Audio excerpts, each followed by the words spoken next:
আসলে আমরা মুক্তিযোদ্ধাদের ভুলবো না, ভাষা শহীদদের ভুলবো না, তাদের জন্য দোয়া আছে না নাই, সালাম আছে না নাই, কিন্তু বিজয় আমরা আনছি এটা বলবেন না। বিজয় দিয়েছে কে? এজন্য 16 ডিসেম্বরে শুধু মুক্তিযোদ্ধাদের কথা বললেন না, 26 মার্চে 21 ফেব্রুয়ারিতে শুধু ভাষা শহীদদের গুণগানি গাইয়েন না, শুকরও করবেন কার?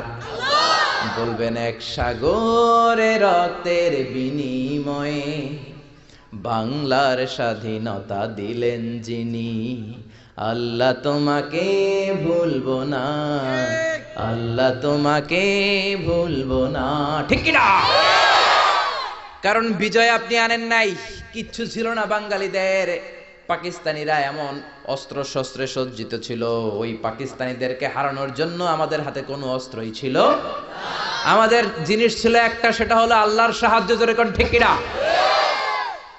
সাহায্য রব্বুল আলামিন করেন যদি কোনো এলাকা সাহায্যের উপযোগী হয়, বিজয় রব্বুল আলামিন দান করেন যদি বিজয়ের উপযোগী হয়। বিজয় আমরা ছিনিয়ে আনি নাই, বিজয় দিয়েছে কে?